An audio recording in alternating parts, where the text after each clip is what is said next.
Afaan Oromoo akka Afrikaatti sadarkaa meeqaffaarratti argamti? Naanaati. Sadarkaa sadaffaa. Maalti? Sadarkaa sadaffaa. Sadarkaa sadaffaa baay'ee gaariidha. Wayii arra daawwitiin illee filaalle akkama waan jiraniiru. Daawwitii kanaan filaalame. Awwa mool senna. Awwa ali katiyaati yakisi mudukta. En tiyatu. Tilmaan kiyya sandi addeeraa naazira ture yaaba. Lal khalal. Hukuman qabdu sa. Lalu jirti wer. Hay akam jette sa lal kha. Ala mudi zinata timbana.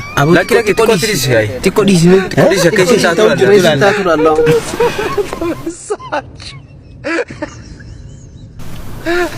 Metti banu. Abu san kam netti bani kan. Tasi. San kam netti bani. Allah, nama kasih terleka.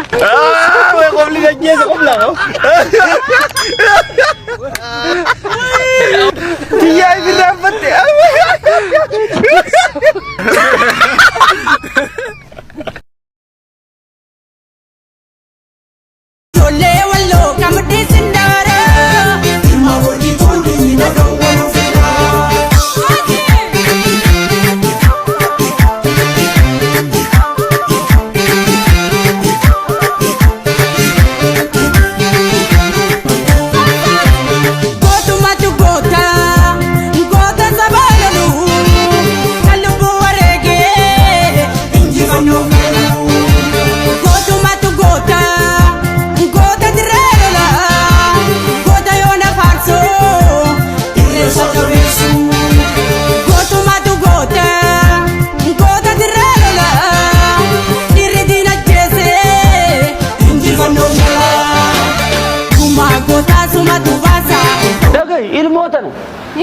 Ilmu garayu, sanu batilam.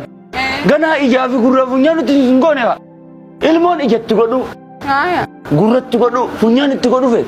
Nyara kana faun tu kodu fet. Kana untuk tu tingolin kaya kote. So cise cakana wajin kamu. Ansola fatani tumbula ferra kaisani wajin mo. Achbo da soli seitani mo.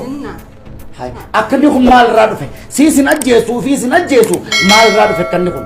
Mal sinjeet amalin sirra irriseti akani khum dof. Ilmu bati lama gana ijagura punya itu gua fesan anje do fe. Sinje rabbi ko rasan izam goda. Andu wa isa kas nanje gadu. Akam sinje waya no maabad yar akam sinje ne khame mar wonni ni sinje sar. Yara memori sa kaisa. Memori sa kaisa lu. Fune lu kem. Jilbani so. Dugo isa. Minchikile tanani nimboy na kalla mitati yu ya. Wallahi anol kabale.